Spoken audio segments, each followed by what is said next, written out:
चलिए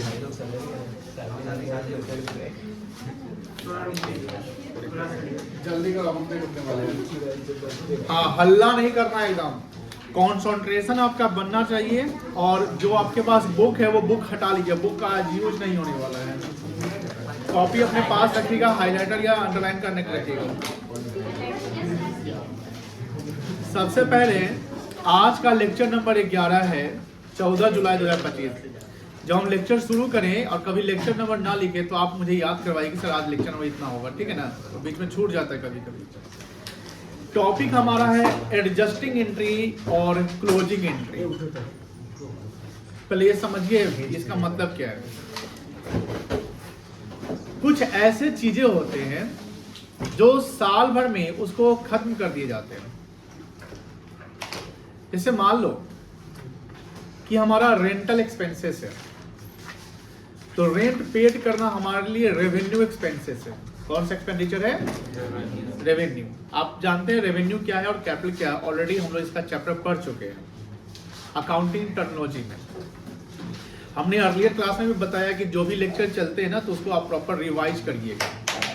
जो festival season चल रहा है या कोई भी चीज़ है तो उसमें आप अपने फेस्टिवल को भी ध्यान रखेंगे। ऐसा नहीं कि फेस्टिवल ध्यान नहीं रखना है, जो पूजा पाठ जो भी है गर्ल्स को में जैसे सोमवारी वगैरह है, ठीक है, वो सब करना है जो कर रहे हैं आप, उसमें कोई ये नहीं। लेकिन हाँ, उसके साथ साथ अपने जो कर्म है, कर्म इन द सेंस व्हाट, सबसे बड़ा धर्म कर्म होता है। तो पढ़ाई पे कोई मतलब कि इम्पैक्ट नेगेटिव नहीं पड़ना चाहिए, पढ़ाई होना चाहिए। जैसे होता है ना कि आज सोमवारी तो दिन भर पढ़वे नहीं करेंगे, तो चाहे अभी जैसे क्लास ओवर हो जाएगा, आप घर जाएंगे, थके रहेंगे, सो जाएंगे, नहीं पढ़ना है, कुछ नहीं। देखिए काम भी करना है ना। अब देखो तीनों को पिटेंगे। काम जो है प्रॉपर करना है। काम में आपका काम पढ़ाई पहले होना चाहिए, ठीक है ना। तो पढ़ाई भी होना चाहिए क्योंकि वो छूटना नहीं चाहिए। जैसे डेली हम लोग खाना खाते हैं, नहाते धोते, ब्रश करते, जो भी करते हैं, तो पढ़ाई को भी उसी रूटीन वर्क में रख लीजिए। जिस दिन अगर आप नहीं पढ़े उस दिन आप ये अपने आप को रियलाइज करें कि कहीं ना कहीं मेरा कोई काम नहीं हुआ है और आपको अफसोस करना है कि भैया आज हम पढ़े नहीं। बहुत सारे बच्चे का ये होता है कि आज हम जैसे फास्टिंग में है तो दिन भर पढ़वे नहीं करेंगे, मम्मी बोलवे नहीं करेगी। आज ऐसा होता है कि आज फास्टिंग का बहाना मिल गया तो मम्मी पापा आज नहीं बोलेंगे, उसका वो फायदा है कि नहीं पढ़ेंगे। तो वो गलत है क्योंकि उसका इम्पैक्ट अल्टीमेटली आप पे ही पड़ने वाला है। अब जैसे हमने बोला कि अभी हम रेंट वर्ड पे आए थे कि rent is the revenue expenditure for the business firm. Rent क्या है? रेवेन्यू एक्सपेंडिचर है। रेवेन्यू इन द सेंस की जो day to day business expenses होते रहते हैं उसको हम रेवेन्यू कहते हैं। यानी रेंट क्या है कि जैसे हमने अगर अप्रैल से लेकर मार्च तक किसी बिजनेस प्रीमिसेस में बिजनेस किया तो एज अ टेनेंट लैंडलॉर्ड को हम रेंट पे करेंगे।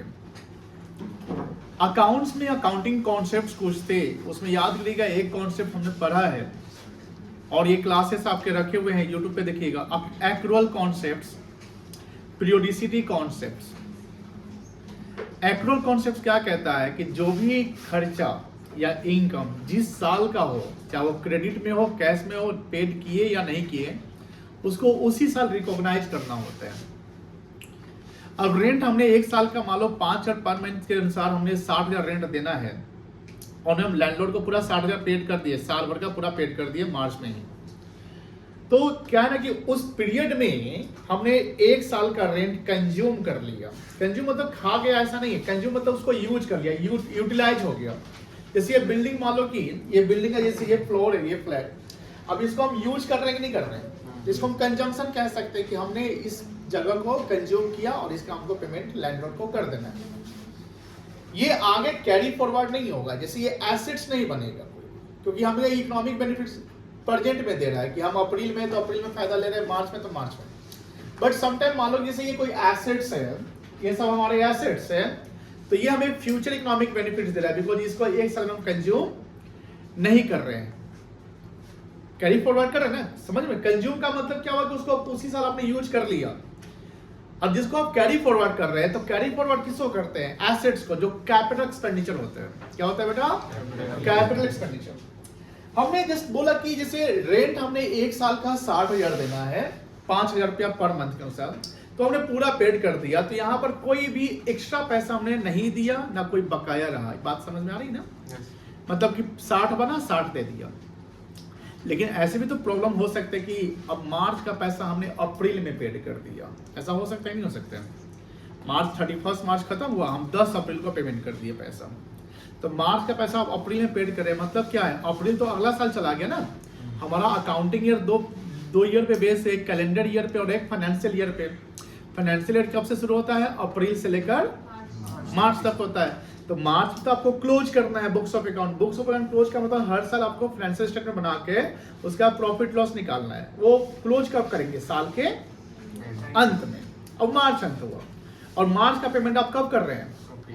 अप्रैल में। मार्च में आप पेमेंट नहीं ना किए, तो हम कह सकते हैं कि जब मार्च में हम हिसाब किताब लगा रहे थे तो हमें ये पता चला कि मार्च का पैसा अभी देना बाकी है, हमने पेड नहीं किया। कॉन्सेप्ट समझ में आ रही ना?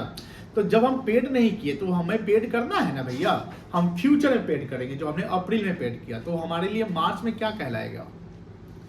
मार्च में हमारे लिए क्या कहलाएगा? जो हमने पेड नहीं किया वो तो हम अप्रैल 10 को पेमेंट करेंगे, 20 अप्रैल को पेमेंट करेंगे, लेकिन हम बुक्स ऑफ अकाउंट क्लोज कब करेंगे? मार्च में ही क्लोज करेंगे ना बेटा। तो मार्च में हम उसको क्या मानेंगे? एसेट्स की लायबिलिटी मानेंगे, लायबिलिटी मान लेंगे ना। लायबिलिटी क्यों मानेंगे? बिकॉज हमने अभी पेड नहीं किया है, हमें पेमेंट करना है। तो जब हम पेमेंट फ्यूचर में करेंगे तो हमारे लिए क्या है? लायबिलिटी है। अब ये लायबिलिटी है तो ये लायबिलिटी मेरा कैरी फॉरवर्ड होगा, और जब पेमेंट करेंगे तो उस समय मेरा लायबिलिटी खत्म होगा। जब पेड कर दोगे तो लायबिलिटी खत्म हो जाएगा, पेड नहीं किए तो लायबिलिटी बना हुआ है। उसी प्रकार मान लो कि मार्च में ही हमने अप्रैल महीने का पैसा दे दिया, एडवांस दे दिया। ऐसा हो सकता है कि आप एडवांस देते हैं कहीं पे, जैसे इलेक्ट्रिसिटी में ऐसा होता है ना, प्रीपेड मीटर जैसे जब से लगा है तो प्रीपेड मीटर का मतलब क्या हुआ कि आपके उस मीटर में बैलेंस होंगे तभी आप बिजली कंज्यूम करेंगे, अदरवाइज नहीं यूज कर सकते हैं। तो मार्च के एंड में जब 31 मार्च को हम प्रीपेड मीटर का हम अगर बैलेंस चेक करेंगे तो कहीं ना कहीं कुछ बैलेंस तो दिखेगा ना उसमें, मान लो 500, 1000, 10,000 जो भी बैलेंस है, तो वो तो कैरी फॉरवर्ड अप्रैल में हो गया। तो जो एक्सपेंसेस मेरा नहीं बना है बट हमने एडवांस में पेड कर दिया उसको हम बोलते हैं प्रीपेड एक्सपेंसेस। क्या बोलते हैं बेटा? Prepaid expenses. तो प्रीपेड एक्सपेंस हमारे लिए एसेट्स होगा। क्या होगा बेटा? एसेट्स होगा। कोई दिक्कत नहीं है, सिंपल सी बात है। साल जब अंत होता है तो साल के अंत में कुछ हमें ऐसी एंट्री पास करने होते हैं जिसको हम खत्म करते हैं, जिसको एडजस्टिंग एंट्री या क्लोजिंग एंट्री कहते हैं। Closing entry means the entry which is made at the end of the accounting year. Closing entry means the entry which are made at the end of the accounting year, and that is also called the adjusting entry. Adjusting entry क्यों कहते हैं? Because उसका हम adjustment कर रहे हैं। Adjustment in the sense कि मान लो कि हमने फरवरी में रेंट पेड किया, जनवरी में किया, जुलाई में किया, जब भी किया हमने उस समय एंट्री कर लिया। When we determine the prepaid expenses, when we determine the outstanding expenses, when we determine the amount to be paid, amount to be received, when we determine the provision for doubtful debt, when we determine the bad debts, these all are adjusted at the end of the accounting year. एक होता है provision, जैसे आपने अभी इसमें लिखा होता है, देखा होगा प्रोविजन फॉर बैड डेट्स, और एक होता है बैड डेट्स। इस दोनों में हमने बैड डेट को समझा है अभी तक। Bad debts means the actual loss and the amount which are not recoverable from the debtor. Bad debt means what? The amount of actual loss which is not recoverable from the debtor. मतलब debtor से जो पैसा हम recover नहीं कर पा रहे हैं, हमने मान लिया वो पैसा अब डूब गया, नहीं देगा, तो उसको मानते हैं बैड डेट्स। डूब गया, एक्चुअल एक्सपेंसेस कहलाएगा वो। लेकिन समटाइम ऐसा भी होता है कि कुछ पैसा हमको जो डाउट है, जैसे प्रोबेबिलिटी समझते हैं? प्रोबेबिलिटी, प्रोबेबिलिटी का मतलब क्या होता है? संभावना। तो प्रोबेबिलिटी में जब संभावना की बात करते हैं तो उसमें कुछ परसेंटेज होता है ना कि यस और नो के, मतलब कि दोनों चांसेस होते हैं, हो भी सकता है, लेकिन होने के चांस कितने और न होने के चांस कितने वो भी तो देखा जाता है। जैसे कोई केस चल रहा है तो उसमें हारने के चांस कितने, जीतने का चांस कितने। तो डेटर समटाइम क्या ऐसा होता है कि जैसे डेटर मान लो कोई बना हुआ है और डेटर से हम पैसा मांग रहे हैं, अरे हमारे एक डेटर तो नहीं होते ना, कोई भी बिजनेस में तो मल्टीपल डेटर होते हैं। मल्टीपल मतलब बहुत सारे। हम लोग अकाउंटिंग बिजनेस का करते हैं, ध्यान रखिएगा। अब मल्टीपल डेटर अगर होते हैं उसमें हो सकता है कोई ऐसा डेटर है जिसको पैसा मांगते तो कल करता है, परसों करता है, 10 तारीख 12 तारीख ऐसा होता है। अब समटाइम ऐसा भी कोई ऐसा डेटर होता है जिसमें हमको डाउट होता है कि लगता है पैसा डुबा देगा, या कुछ पैसा डुबा सकता है, ये आपको डाउट है। तो डाउट इन द सेंस कि क्या है, प्रोबेबिलिटी है। तो जब हमें कोई चीज पता नहीं कि एक्चुअल में कितना एक्सपेंसेस होगा, बट हम ये अनुमान लगाते हैं, एस्टिमेट करते हैं कि फ्यूचर में हमको लगता है इतना पैसा डूब सकता है, इतना पैसा मेरा खर्चा हो सकता है। तो estimation of expenses is called provision. Estimation of expenses is called provision. Actual expense and estimation of expense में अंतर होता है। एस्टिमेट मतलब समझते हैं ना, आप प्रेजेंट में ये सोच रहे हैं कि फ्यूचर में इतना खर्चा हो जाएगा, तो उसको बोलते हैं एस्टिमेशन ऑफ एक्सपेंसेस। क्या बोलते हैं बेटा? Estimation of expenses. जैसे मान लो मशीनरी पे चार्ज होता है डेप्रिसिएशन। क्या चार्ज होता है? जानते हैं डेप्रिसिएशन?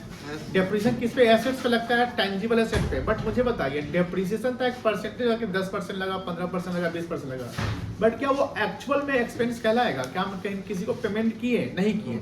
हम तो ये मान लेते हैं कि कोई एसेट 10% से कम रहा है। तो when we estimate the future expenses to be incurred is called provision। Provision को हिंदी बोलते हैं प्रावधान। क्या बोलते हैं बेटा? प्रावधान। आपने पहले से अनुमान लगाया इतना खर्चा होगा। ये सारे चीज जो डिटरमाइन किए जाते हैं, कब किए जाते हैं? Eight the end of the accounting year. कोई दिक्कत नहीं है। अब यहाँ पर एक बॉक्स दिया हुआ है, आई थिंक आप सबको ये पता होगा। क्या पता है सबको? Yes. Rules of debit credit as per modern approach. Up arrow, down arrow. Up arrow मतलब इंक्रीज, डाउन एरो मतलब एसेट्स इंक्रीज तो डेबिट, अगर एसेट डिक्रीज हुआ तो लायबिलिटी इंक्रीज तो लायबिलिटी डिक्रीज तो एक्सपेंसेस इंक्रीज तो एक्सपेंस डिक्रीज तो इनकम इंक्रीज तो इनकम डिक्रीज तो कैपिटल इंक्रीज तो कैपिटल डिक्रीज तो एज यू ऑलरेडी नो। और इसका टेस्ट आप लोग दे चुके हैं, दिए थे ना? चलिए अब यहां पर ये समझिए, आउटस्टैंडिंग एक्सपेंसेस। आउटस्टैंडिंग मतलब होता है बकाया। आउटस्टैंडिंग मतलब क्या होता है? बकाया। बट इसके कुछ और भी नाम है। कोई बता सकता है इसके और भी कुछ नाम क्या क्या है? लिख लीजिएगा। ड्यू। ड्यू मतलब क्या होता है? जहां पर हम लिखे वहीं पे एरो देके लिख लें ड्यू। और होता है पेबल, ये सब हम लिखवाए भी हुए हैं। कहाँ लिखे हुए? अरे भाई लिखे ही हुए हैं। हाँ हाँ चलो लिखे भी हुए हैं। Due, payable, arrear, not yet paid, yet to pay, payable. ये सब हमारा क्या है? सबका सेम मीनिंग है। बट सवाल ये है कि आउटस्टैंडिंग एक्सपेंसेस है क्या? क्या ये एसेट्स है? क्या ये लायबिलिटी है? तो हमें पैसा फ्यूचर में पे करना है, तो हमारे लिए क्या ये लायबिलिटी है। मुझे बताइए लायबिलिटी का रूल्स ऑफ डेबिट क्रेडिट क्या है? ऋषि आप बताइए लायबिलिटी का रूल्स ऑफ डेबिट क्रेडिट क्या है? लायबिलिटी जब बढ़ेगा तो क्या होगा? बढ़ेगा तो क्रेडिट होगा, घटेगा तो डेबिट होगा। Very good. जब मान लो कि हमने सैलरी का पेमेंट नहीं किया अभी, तो सैलरी आउटस्टैंडिंग कहलाएगा। बोलो हाँ ना? तो सैलरी का पेमेंट नहीं किया, सैलरी आउटस्टैंडिंग कहलाएगा। तो सैलरी आउटस्टैंडिंग अकाउंट एक अकाउंटिंग हेड बन जाएगा। वो सैलरी आउटस्टैंडिंग अकाउंट क्या होगा? डेबिट होगा या क्रेडिट होगा? क्रेडिट। वेरी गुड, क्रेडिट होगा, बिकॉज आपका लायबिलिटी क्रिएट हो रहा है। जनरली एसेट्स का बैलेंस डेबिट होता है और लायबिलिटी का बैलेंस क्या होता है? क्रेडिट। चार चीजें याद रखिएगा, एसेट्स का बैलेंस डेबिट, लायबिलिटी का बैलेंस क्रेडिट, एक्सपेंस का बैलेंस डेबिट और इनकम का बैलेंस क्रेडिट। वो रूल्स पे आ जाएंगे, ठीक है ना? चलिए अब यहाँ पर एग्जांपल समझिए, एक एक चीज को ध्यान समझिएगा, फोकस यहाँ पर करिएगा, बातें नहीं करिएगा। कुछ बच्चे भी बातें कर रहे हैं आपस में। हमने यहाँ पर लिखा वेजेज आउटस्टैंडिंग। आप अपने कॉपी में सब लोग चेक करिए, वेजेस लिखे हैं कि वेज लिखे हैं। एक दो बच्चे का हम WHE देखे हैं, वेज। ऐसा है क्या कोई? नहीं है कोई ना? वसुंधरा आपका क्या था? वेजेज। वेजेज आउटस्टैंडिंग बताइए मुझे, ये बताइए। सुमन आपका नाम है ना? संजना। वेजेज आउटस्टैंडिंग क्या है? एक्सपेंस है कि लायबिलिटी है? गलत बोल दिए ना। वेजेज आउटस्टैंडिंग क्या है और वेजेज क्या है? दोनों अलग है। क्या हम बताए थे कभी? यस सर बताए हुए हैं। वेजेज, अच्छा बताओ, वेजेज आउटस्टैंडिंग लायबिलिटी है तो कौन सा अकाउंट होगा? पर्सनल, रियल या nominal? Personal. All liabilities are personal, याद रखें, ऑल लायबिलिटीज आर। और वेजेज एक्सपेंसेस है, कौन सा अकाउंट होगा? नॉमिनल का रूल क्या है? Debit all. और पर्सनल का रूल क्या है? Debit the, credit the. चलिए, तो यहाँ पर लिखा हुआ वेजेज, अगर एक्सपेंस वेजेज होता है, ये नॉमिनल अकाउंट है, रूल्स यहाँ दिया हुआ है। और अगर लायबिलिटी है तो लायबिलिटी वेजेज आउटस्टैंडिंग कहलाएगा। और ये कौन सा अकाउंट होता है? पर्सनल का रूल दिया, कोई दिक्कत नहीं है, क्लियर है? अब यहाँ पर समझिए, मान लेते हैं कि वेजेज आउटस्टैंडिंग 10,000 है, समझिए ध्यान से बताओ, वेजेज आउटस्टैंडिंग 10,000 है, इसका मतलब क्या है कि वेजेज खर्च तो बन गया है, पेड नहीं किए। सोचना है, इंपॉर्टेंट लेक्चर चल रहा है, एडजस्टिंग एंट्री, नहीं समझोगे बहुत दिक्कत होगा। वेजेज आउटस्टैंडिंग का मतलब हुआ कि wages has become due but not yet paid, इसका मीनिंग यही होता है। अगर आपसे कोई सवाल पूछेगी या 1 नंबर का सवाल एग्जाम आता है, explain wages outstanding, explain wages outstanding, तो वेजेज आउटस्टैंडिंग का मतलब होता है वेजेज का बकाया। तो बकाया का कॉन्सेप्ट से लॉजिकली आप लगाया, सेंसिबली, बकाया का मतलब ये खर्चा बन गया लेकिन हमने पेड नहीं, उसी को इंग्लिश में लिख देना है ना, wages has become due but not yet paid. Wages बन गया लेकिन पेड नहीं हुआ, तो मेरे लिए वो लायबिलिटी बन गया। अब समझिए कि अगर इसका जर्नल एंट्री करने के लिए बोल दिया जाए, अब मुझे बताओ कि खर्चा बन गया बट पेड, अब खर्चा बन गया पेड नहीं किया, अगर पेड करते तो बैंक या कैश से एंट्री होता ना, यहाँ पैसा आपका गया ना, आया ना गया, तो ये कैश और बैंक यहाँ पर आएगा ही नहीं, ये नॉन कैश ट्रांजैक्शन कहलाएगा। अब इसकी अकाउंटिंग तो करनी पड़ेगी, क्योंकि सर अकाउंट में एक रूल्स है, एक कॉन्सेप्ट है एक्रूवल कॉन्सेप्ट। एक्रूवल कॉन्सेप्ट कहता है इधर कैश ट्रांजैक्शन हो, नॉन कैश ट्रांजैक्शन हो, इनकर्ड हो गया, मनी के टर्म्स में अकाउंटिंग कर दो।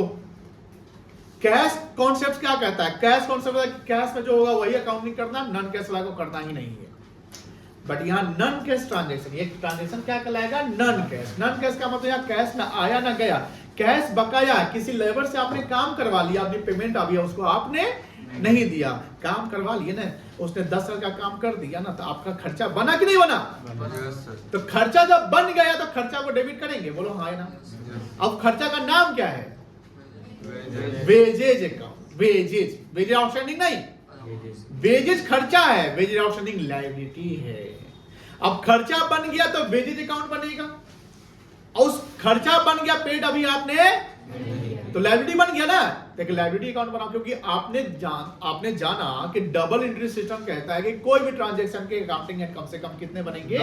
2 बनेंगे। यही भी बच्चे फंसते हैं कि वेज आउटस्टैंडिंग तो दिख रहा है, इसका अकाउंटिंग हेड क्या बनेंगे, वेजेज क्या हो रहा है, बैंक क्या हो रहा है, ये सब ऐसे ऐसे पॉइंट्स है जो आपके बेसिक्स ऑफ अकाउंट जो आपने पढ़ा, जो अभी आपने पढ़ा, जो अकाउंटिंग टर्मिनोलॉजी पढ़ा, रूल्स और उसको अच्छे से पढ़ लिए, रिवाइज करते रहेंगे, आगे दिक्कत नहीं होगा, लिख कर ले लो।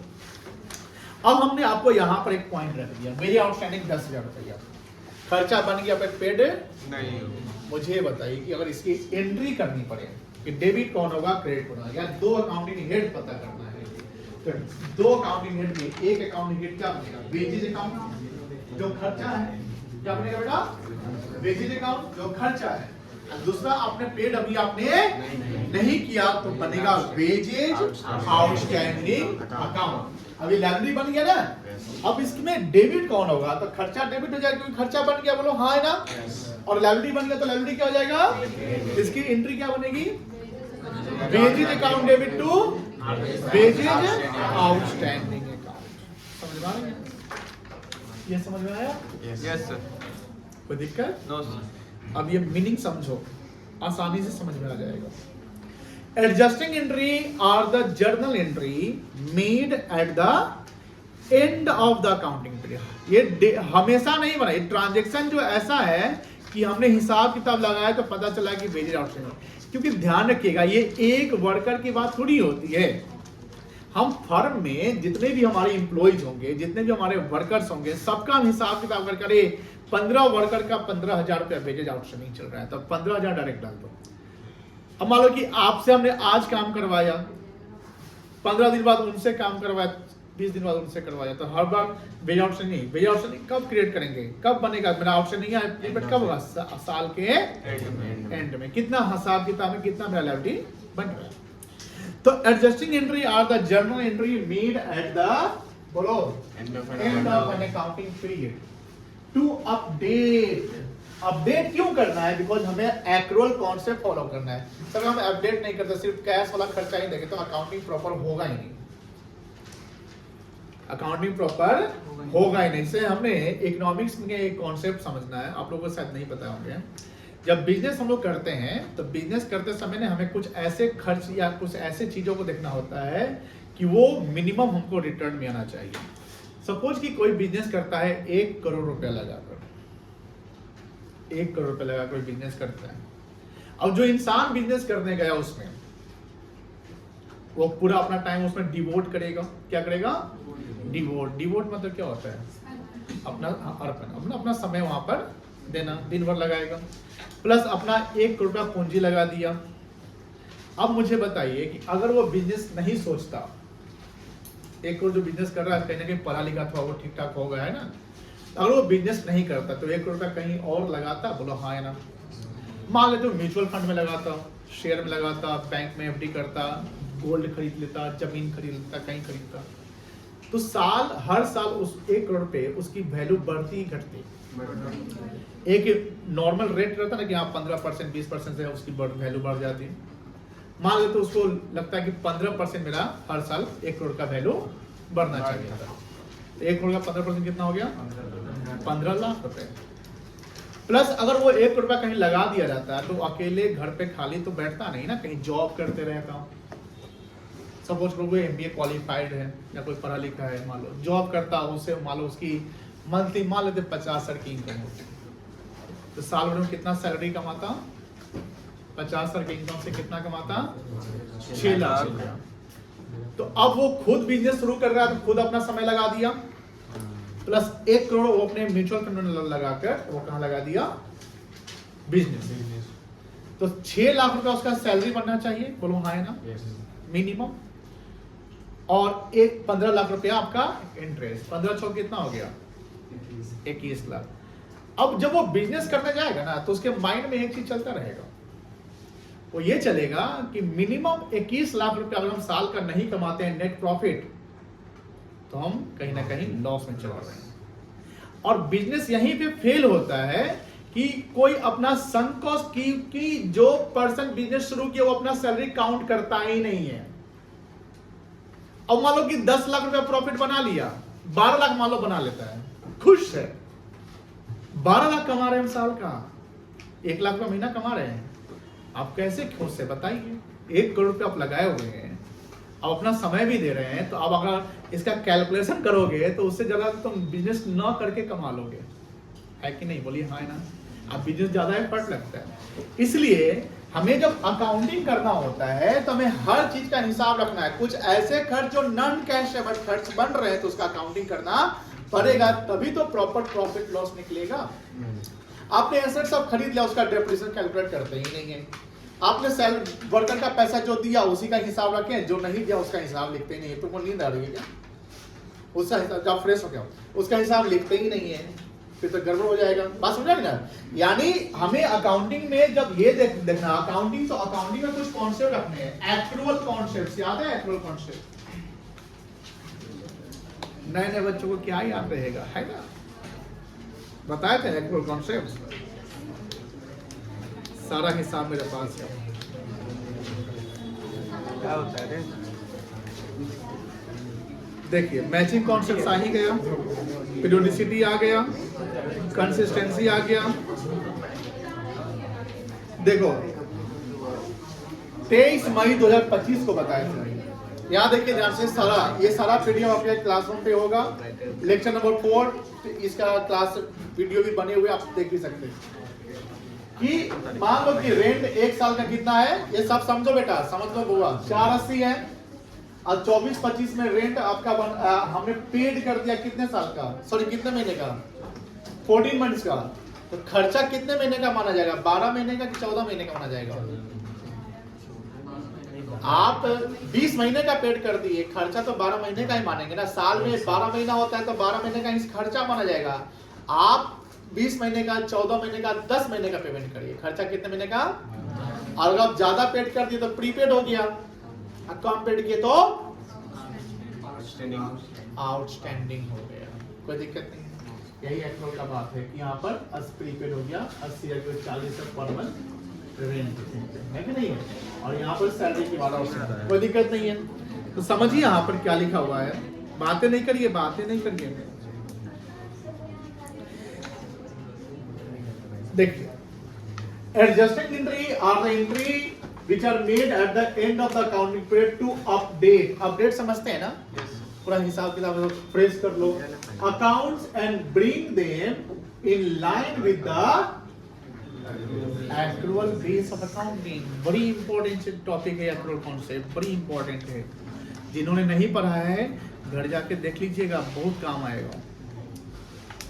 आगे ऐसे से अकाउंटिंग हो गए, ऐसे से अकाउंटिंग होंगे जहां पर हम हमेशा यूज करेंगे। देखो एक्रूअल कॉन्सेप्ट का कॉन्सेप्ट अप्लाई हो गया है।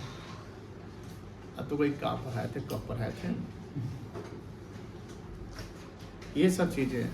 अकाउंट्स के अगर बेस को स्ट्रॉन्ग करना है तो कॉन्सेप्ट स्ट्रॉन्ग रखिए। आप में से कोई सीए फाउंडेशन, सीए वगैरह करने जाएगा ना, तो उसके शुरुआत में जो चैप्टर मतलब कॉन्सेप्ट शुरू होंगे वो यहीं से शुरू होंगे। आपके बेस हमेशा हम इसलिए बोलते हैं कि अकाउंट्स जो है बेस मतलब कि उसका स्ट्रक्चर सही रहना चाहिए, नहीं तो अकाउंट्स का सीधे क्रियाक्रम हो जाएगा। आप सीधे आप कहीं गए, पढ़ा दिया इक्वेशन, कहीं पढ़ा दिया journal, rules of debit credit पढ़ा, बेटा रूल्स ऑफ डेबिट क्रेडिट उसमें जर्नल। बहुत टीचर तो ऐसा उसको पता नहीं है कि एक्रूअल क्या है, हम ऐसे बोलते हैं आपको। जब कुछ ऐसे भी टीचर उनको एक्रूअल पता है नहीं कि एक्रूअल क्या है, पीरियोडिसिटी क्या है, बस हाँ वो हिसाब किताब पता है कि लायबिलिटी है, आउटस्टैंडिंग है, प्रीपेड बता देगा, बट मीनिंग क्या है, अकाउंट का ओरिजिनेशन क्या है, क्यों हो रहा है लायबिलिटी, क्यों हो रहा है एसेट, बताइए, नहीं बताएगा, नहीं बताएगा, वो बेसिक बताएगा ही नहीं आपको।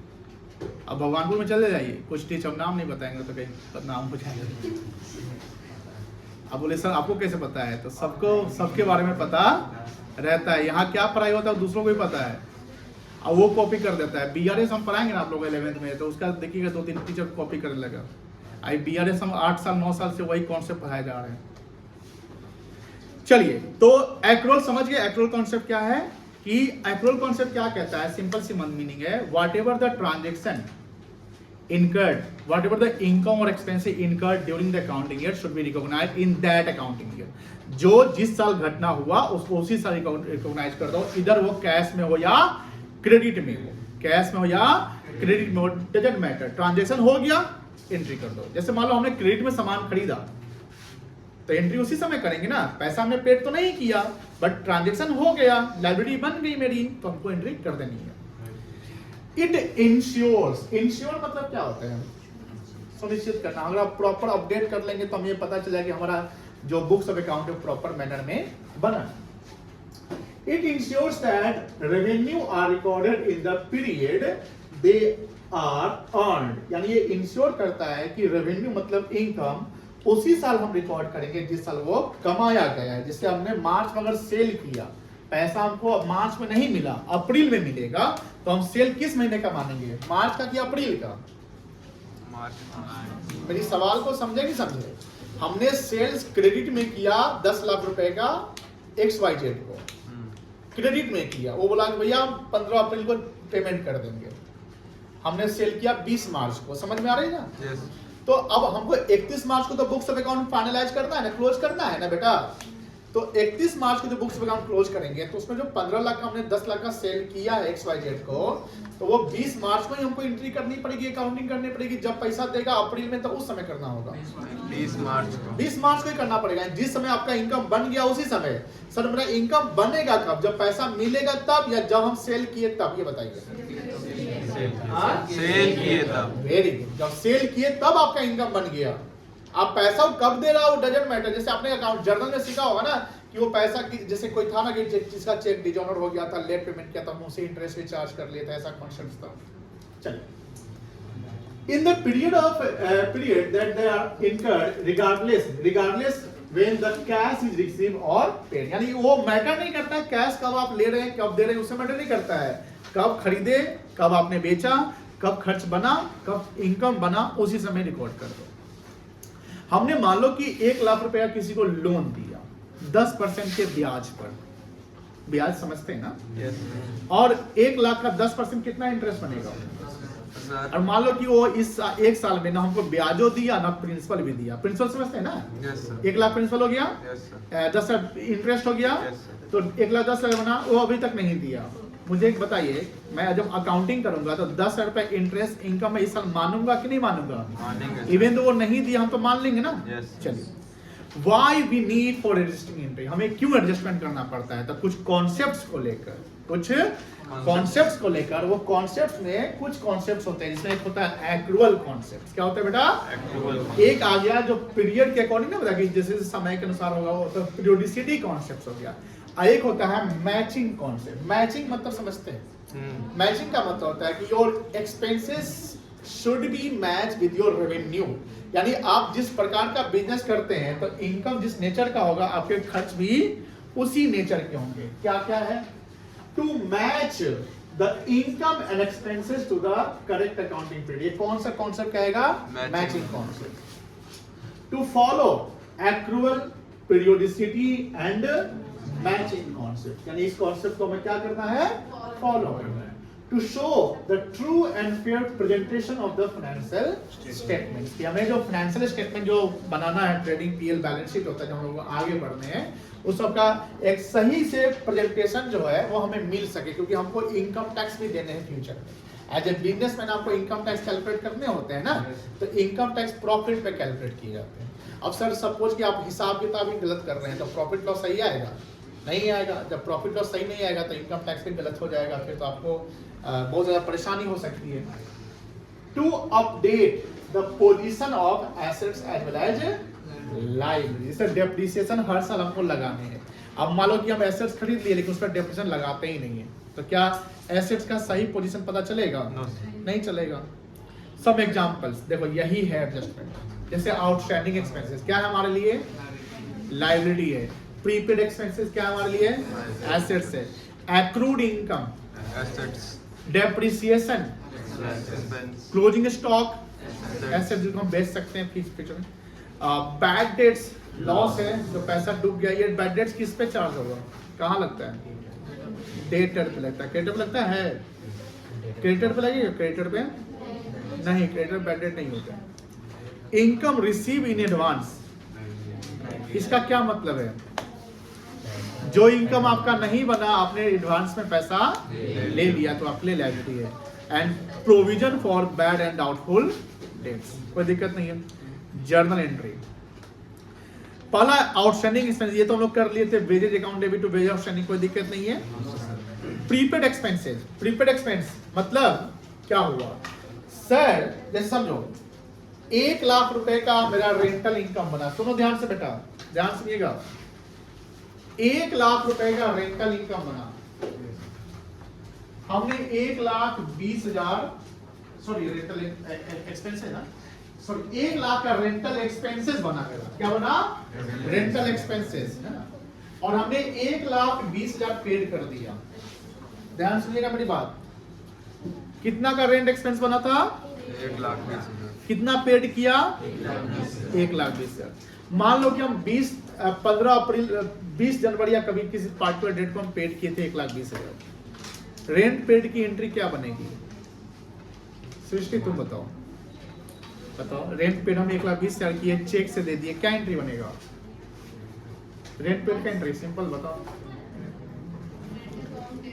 हाँ, कितना से होगा? सिमरन आप बताओ। रेंट पेड किया 1,20,000, क्या एंट्री बनेगा? कितना से होगा? 1,20,000। देखिए जितना हम पेड किया ना उतना से एंट्री होगा, वही तो हम करने वाले हैं। रेंट आपका खर्चा बना था 1 लाख, पेड कितना किया था? 1,20,000। एक्चुअल कितना पैसा आपका गया है 1,20,000। अब सुनो ध्यान से, हमने वहां एंट्री करना है rent account debit to bank account 1,20,000। अब समझिए मेरा प्रीपेड कितना है इसमें 20,000 है। अब सोचो प्रीपेड रेंट कहलाएगा ये, प्रीपेड रेंट हमारे लिए एसेट की लायबिलिटी है, एसेट्स है। बहुत अच्छा जवाब दिया आपने। 20,000 का प्रीपेड रेंट है। कोई एसेट्स, ये एसेट्स मेरा बन गया ना, जब कोई एसेट्स बनेगा तो क्या करेंगे, डेबिट की क्रेडिट? हमको सुनाई नहीं दे रहा है, क्रेडिट डेबिट करेंगे। और रेंट आपका एक्सपेंस 1,20,000 आप डेबिट कर चुके हैं पहले से, बोलो हाँ या ना? लेकिन आपका रेंट है कितना? ये पेड कर दिया 1,20,000, रेंट हमारा 1,00,000 है। रेंट एक्सपेंस को कम करेंगे, कितना कम करेंगे? 20,000 कम करेंगे। खर्चा को कम करना, क्योंकि आपने पेड 1,20,000 किया, बट आपका रेंट खर्चा कितना बना? 1,00,000 ही बना। तो यहां पर रेंट को रिवर्स करना पड़ेगा, एडजस्टमेंट करना पड़ेगा। रेंट को रिवर्स कितना से करना पड़ेगा? 20, ओनली 20, नॉट 1,20,000। तो अल्टीमेटली रेंट डेबिट कितना माना जाएगा? 1,00,000 ही माना जाएगा, है ना? कि रेंट आपने डेबिट किया 1,20,000, रेंट क्रेडिट किया 20,000, तो रेंट डेबिट कितना माना जाएगा? 1,00,000। तो प्रीपेड रेंट अगर दिया हुआ, जैसे मान लो कि हमने यहाँ प्रीपेड एक्सपेंस लिया, प्रीपेड एक्सपेंस का एग्जांपल है यहाँ पर रेंट पेड इन एडवांस 12,000। ये एडजस्टमेंट इस साल के अंत का एंट्री है, ऑलरेडी पेड हो गया है। तो प्रीपेड रेंट अकाउंट क्या हो जाएगा? बिकॉज ये हमारे लिए क्या है? एसेट की लायबिलिटी है, एसेट्स है। ये हमारा क्या है बेटा? एसेट्स है। और एसेट्स ये क्रिएट हो रहा है, बढ़ रहा है तो डेबिट। और यहाँ रेंट क्रेडिट हो जाएगा बिकॉज हम एक्सपेंस को डाउन कर रहे हैं। एक्सपेंस को क्या कर रहे हैं बेटा? डाउन कर रहे हैं, इसलिए क्रेडिट हो रहा है, कोई दिक्कत नहीं है। थर्ड देखिए, एक्रूड इनकम। एक्रूड इनकम मेरे लिए एसेट की लायबिलिटी है, एसेट्स है। Very good. मान लेते हैं कि हम अपने ट्यूशन फी की बात करते हैं। ट्यूशन फी एक्रूड मेरे लिए, किसी XYZ क्या मेरा ट्यूशन फी 5,000 रुपया बन गया, 5,000 दिया हुआ है, चलो 5,000 मान लेते हैं, 5,000 बन गया। इनकम बन गया, बट हमने अभी तक उससे इनकम नहीं ले पाया। इनकम बनेगा तो इनकम क्रेडिट होगा कि डेबिट होगा? इनकम बनेगा तो क्रेडिट होगा कि डेबिट होगा? क्रेडिट हो जाएगा, तो इनकम क्रेडिट कर लेंगे। और लेकिन वो इनकम रिसीव किए हैं आप, तो बेचारे को बात आ रहा है, सब कहाँ है? पढ़ाई पे फोकस नहीं, कहीं और फोकस। हाँ, इनकम बन गया, बट इनकम रिसीव किए आप नहीं ना रिसीव किए, तो आपका क्या बन गया? एसेट्स बन गया। तो एसेट्स बन गया तो एसेट्स को डेबिट करेंगे ना। उस एसेट का हम इनकम ट्यूशन फी एक्रू कह सकते हैं कि नहीं कह सकते हैं? तो कहने का मतलब है कि जब एसेट्स बनेगा तो डेबिट, एसेट्स बनेगा तो डेबिट, और इनकम बनेगा तो क्रेडिट। तो यहां पर लिखा हुआ है एक्रूड इनकम। हमने एग्जांपल क्रिएट किया कि सपोज करिए interest due but not receive 5,000। तो इंटरेस्ट हमारे लिए इनकम है, बोलो हाँ या ना? Yes sir. तो इंटरेस्ट अकाउंट क्रेडिट हो जाएगा, बोलो हाँ या ना? और डेबिट कौन होगा? एसेट्स। उस एसेट का नाम होगा इंटरेस्ट एक्रूड अकाउंट। एंट्री क्या बनेगा? इंटरेस्ट एक्रूड या accrued interest account debit to interest account. समझ, देखो दोनों अकाउंटिंग रेट अलग अलग है। ये बताओ क्या है? एक्सपेंस है, इनकम है, एसेट है, लायबिलिटी है? इनकम है। और ये क्या है? एसेट की लायबिलिटी है, एसेट्स है।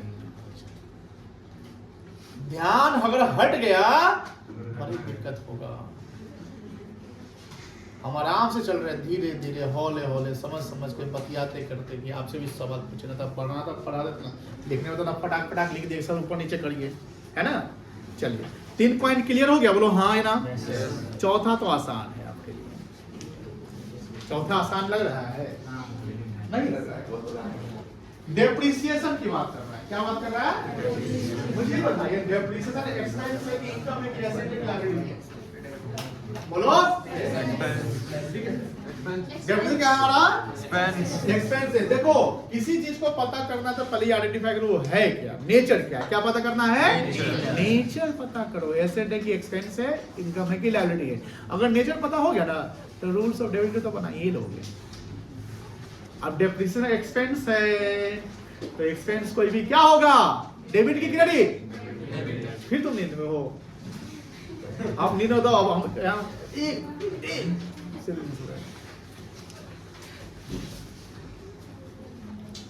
क्या सिंघाड़ा वाला समोसा चलवा ले क्या? कोल्ड ड्रिंक्स पानी समोसा नहीं खाती हो? नहीं पसंद है? ओहो खीरा खिलवा खीरा नारियल पानी चलवा दे क्या? सबको पिलाना हमको 5 रुपये लग जाएगा। नारियल पानी बहुत महंगा हो गया है क्या? 100 रुपये हो गया है। आपको सोचना पड़ता है खरीदने के लिए। मतलब एक कोई 100 ले लेता है।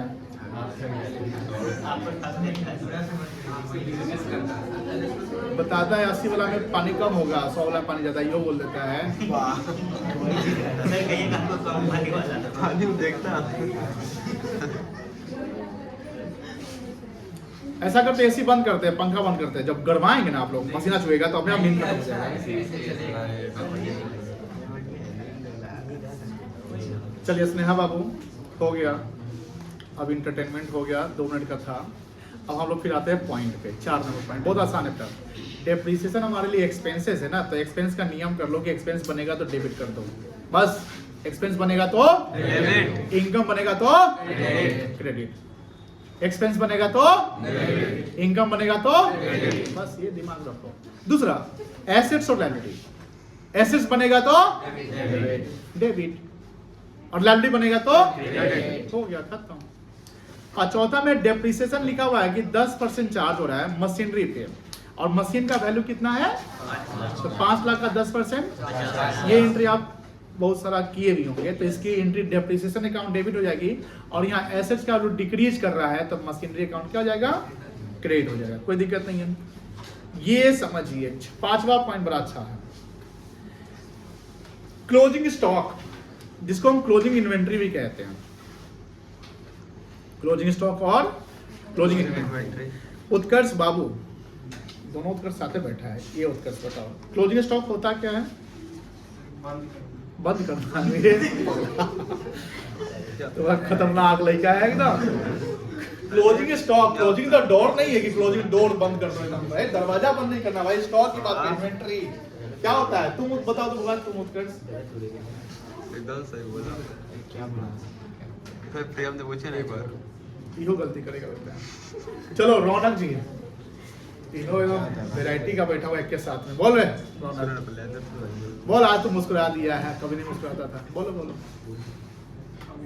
उत्कर्ष का संगति है, कोई नहीं बता रहा है। चलिए गर्ल साइड। ए अंशिका तुम बताओ, तुमसे अभी तक बहुत कम सवाल पूछे। बताओ तो बेटा, क्लोजिंग स्टॉक क्या होता है? स्टॉक बचता है। मीनिंग बताओ।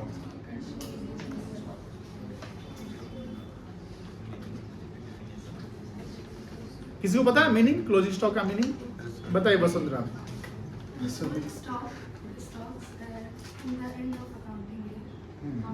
Unsold stock, very good, बैठ जाइए। The stock which remains unsold, the goods which remains क्या बोलते रहता है एकदम,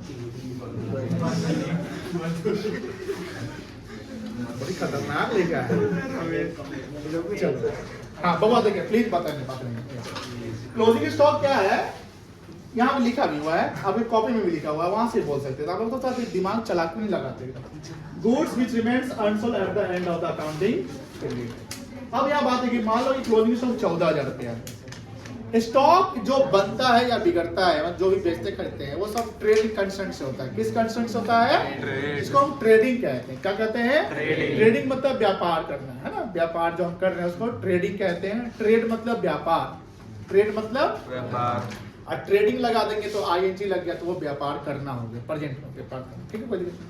अब होता है कि अगर मान लो ऐसा सिस्टम है तो जो स्टॉक है ना उसको हम ट्रांसफर करते हैं, इसको हम क्लोज भी कहते हैं, क्लोजिंग एंट्री। जैसे ऊपर में हेडिंग हम लोग का क्या चल रहा है? क्लोजिंग एंट्री चल रहा है ना, क्लोजिंग एंट्री या एडजस्टिंग एंट्री। तो इसको हम ट्रांसफर करते हैं। क्लोजिंग स्टॉक को ट्रांसफर हम ट्रेडिंग अकाउंट से करते हैं। जैसे ट्रेडिंग बनता है, पीएल बनता है, आगे हम लोग सीखेंगे ट्रेडिंग पीएल क्या होता है। तो यहाँ पर स्टॉक मेरा बन रहा है, क्लोजिंग स्टॉक हमारे लिए एसेट्स है। हमारे लिए क्या है बेटा?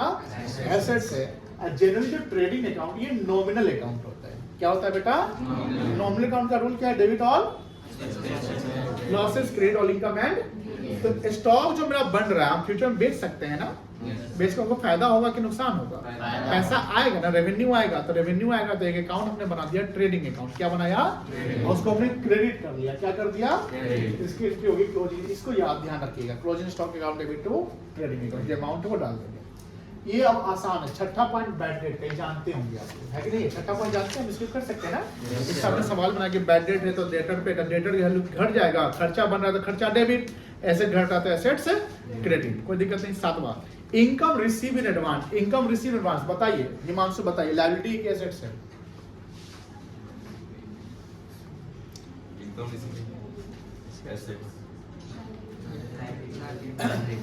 आप में प्रॉब्लम पता है क्या है? आप में प्रॉब्लम है हेजिटेशन की। आप हेजिटेशन दूर करिए। आप बोलने में शर्माते हैं, ये बोल देंगे तो गलती हो जाएगा। तो कुछ बच्चे का ऐसा प्रॉब्लम होता है कि हमें आंसर पता है, घर पे आंसर आता है, लेकिन जब क्लास में सवाल वही सब पूछ देते हैं तो गलती हो जाती है। वो हो जाती है, ऐसा नेचुरली होता है।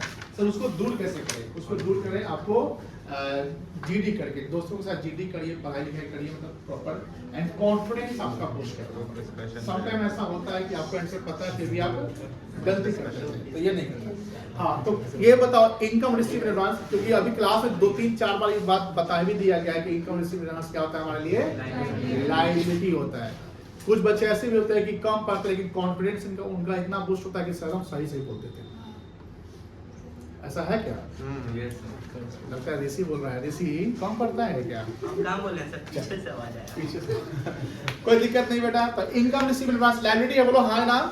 अब लायबिलिटी है तो क्रेडिट की डेबिट? तो कोई दिक्कत नहीं है। अब यहाँ सवाल है कि मान लो कि रेंट, अच्छा ये बताओ, अब इससे भी एक सवाल आ रहा है, ध्यान से सुनना। रेंट वाला कहानी बता दी, वहां रेंट ज्यादा पेड करते रेंट को रिवर्स कर दिए थे। इस बार रेंट हमारा इनकम है। सुनो, रेंट बना 1 लाख का, रेंट बना, रेंटल इनकम बना 1 लाख का। हम रेंटल इनकम रिसीव किए 1,40,000। रेंटल इनकम रिसीव किए 1,40,000। बताओ सिमरन, इसका जर्नल एंट्री क्या बनेगा? 1,40,000 जो रेंटल इनकम रिसीव किया उसका एंट्री क्या बनेगा? आप ही बताया तो समय इसका एंट्री बताइए। नहीं बता पाएंगे, तुम बताओ प्रियम। रेंटल इनकम 1,40,000 हमने रिसीव किया, उसका एंट्री क्या होगा? Rental account 1 lakh. Debit credit entry बोल, एंट्री जल्दी बोल, समय नहीं है। रेंटल अकाउंट को डेबिट हो जाएगा 1,40,000 से।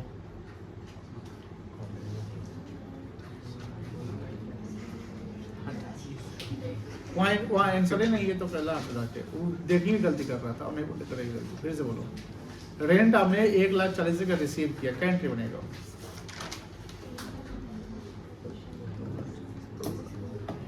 तो आप 2 घंटे एक्स्ट्रा इसीलिए बैठाते हैं पंचायत दिखाने के लिए? हैं? आता है तो पंचायत देखेंगे, एक सीरीज देख लिया है, गलती कर आप पिटेंगे तुमको। अरे बेटा कुणाल, चलिए हमको उम्मीद है आपसे, खड़े हो जाइए बेटा। आप अपने आप को साबित करें कि आप पढ़ाई करते हैं। रेंटल का डेबिट होगा और रेंटल इनकम अकाउंट को क्रेडिट होगा। चलिए गड़बड़ा दिया तो फिर बैठ जा बेटा, गलती हो गया। चलो अंकित लाल खड़ा, मोबाइल चला रहा है क्या? मोबाइल चला रहा है? नहीं सर। चला बोला इनकम रेंट रिसीव किए 1,40,000, कितने क्या एंट्री होगा? ये रस्सी लेके आओ, यहीं पे रस्सी फांसी लगा के हम ही मर जाते हैं। क्या पढ़ाई सबको हम बताओ, इतना मेहनत मेरा बर्बाद कर दिया, बचपन से पढ़ाते आ रहे। बैठ, बॉयज सेक्टर कोई नहीं उभरेगा, एकदम सब वसुंधरा। चलिए आप बताइए बेटा, रेंट रिसीव किए 1,40,000 का क्या एंट्री बनेगा? आज वेरी ठीक है बोल रहे थे।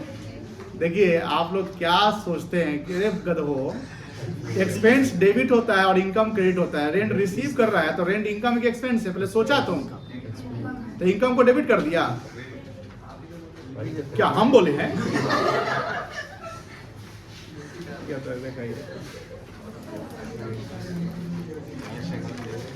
इनकम क्रेडिट होगा कि डेबिट होगा? कैश मिला और एक्सपेंस? सुनो ध्यान से, सुनो, 1 लाख का इनकम बना था, हम कितना रिसीव किए? 140। तो जो रिसीव किए पहले रिसीव की एंट्री मारिए, सीधा सीधी बात है। तो रिसीव की एंट्री में आने तो पैसा आया ना, तो कैश या बैंक अकाउंट डेबिट कर दो। रिसीव रेंट कर दो, रेंट तुम्हारे लिए इनकम होगा, टू रेंट अकाउंट कर दो 1,40,000।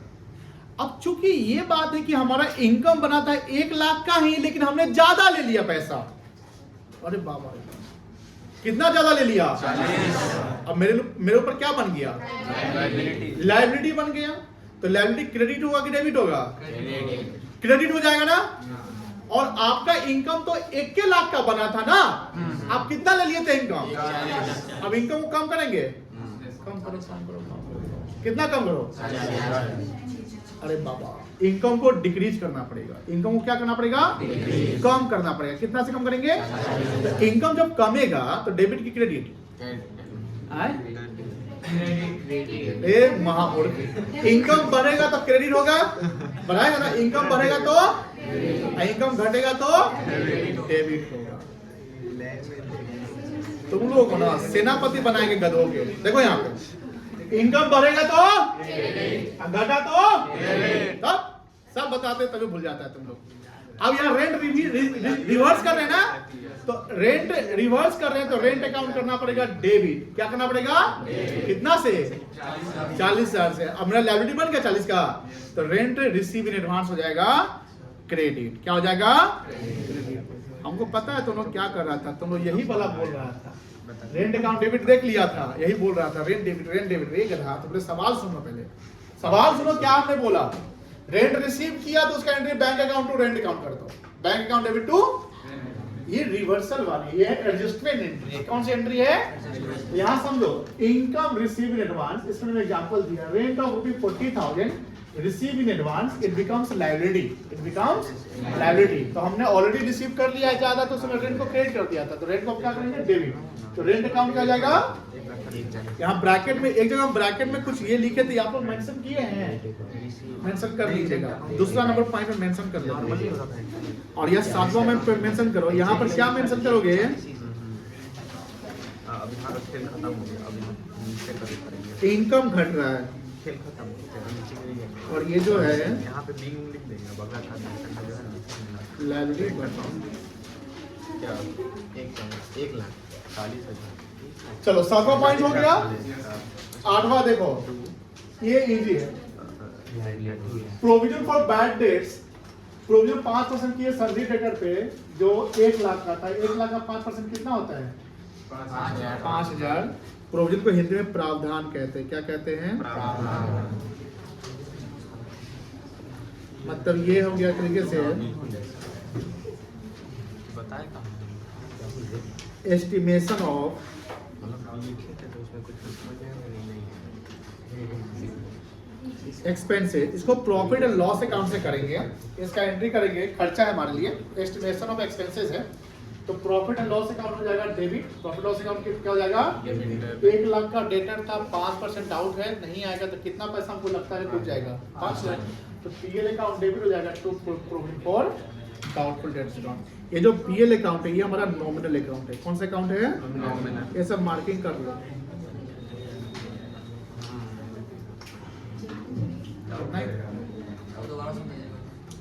डाउटफुल डेट का मतलब हुआ जैसे 1 लाख का हमारा डेटर है, 1 लाख का डेटर हमने उस पर 5% लगा के डूब जाएगा, तो हमारा खर्चा कितना माना जाएगा?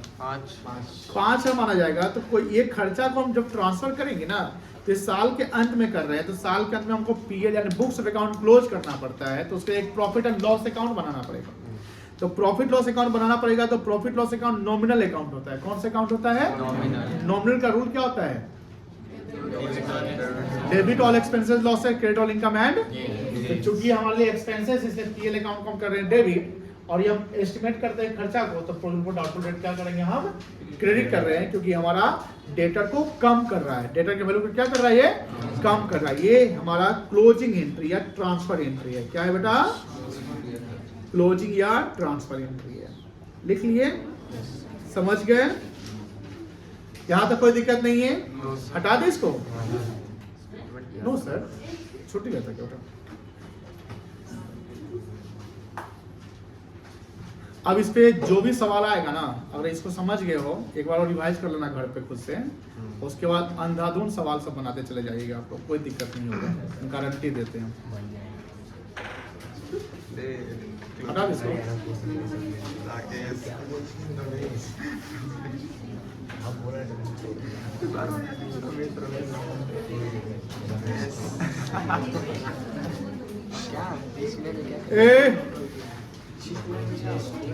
अभी तुम लोग से हम सवाल पूछेंगे रैंडम, बता दोगे, कोई दिक्कत नहीं। आप अपने पास कॉन्सेप्ट कॉपी रखिएगा।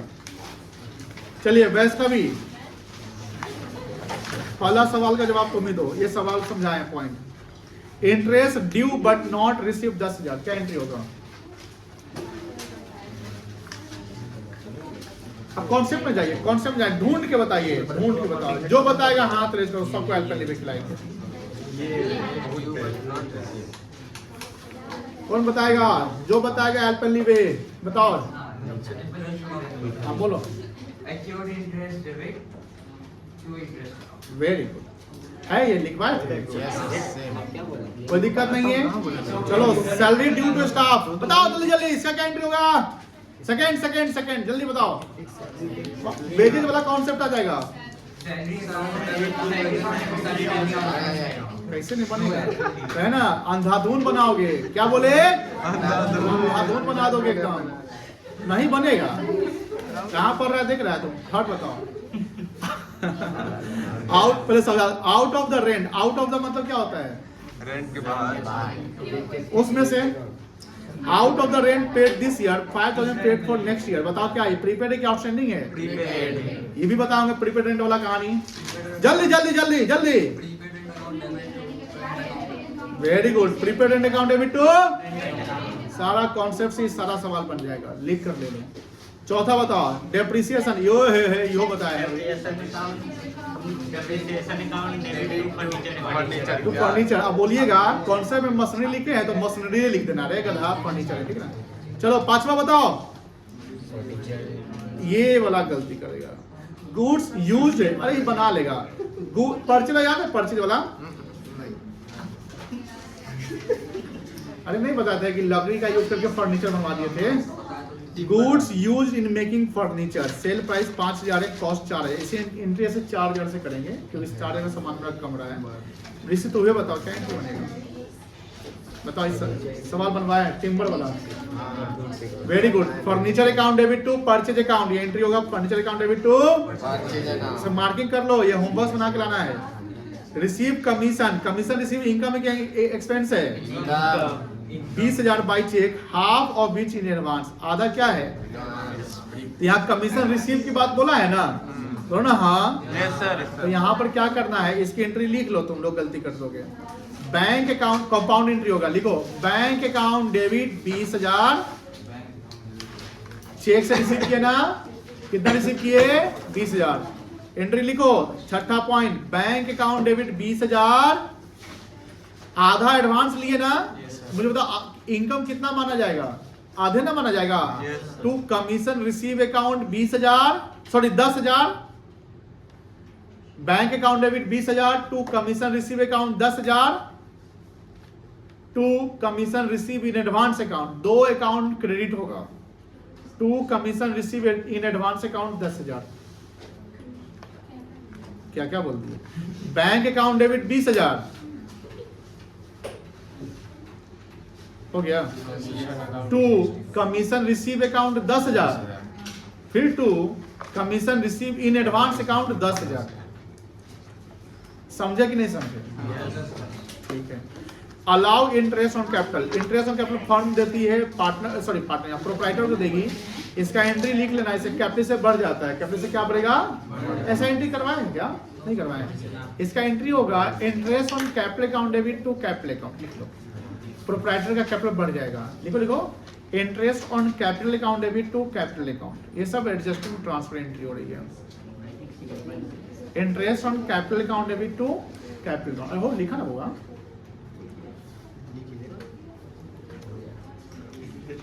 अच्छा, इंटरेस्ट ऑन ड्राइंग्स, ये भी लिख लो, इंटरेस्ट ऑन फर्म के लिए इनकम है, एंट्री लिखो drawings account debit to interest on drawings account, last वाले का drawings account debit to interest on drawings account लिख ला। बना के लिए तो यही ना बोलते लीक लो कि घर से बना के बढ़िया चलाना, साइड में कहीं रफली लिखना। चेक ही देनी है drawings account debit to interest on drawings account. Sir और है इसमें नहीं मतलब ये क्या हुआ? क्या कर दिया? निकालो क्या क्या निकाल देते हैं निकाले अपने लाइफ से।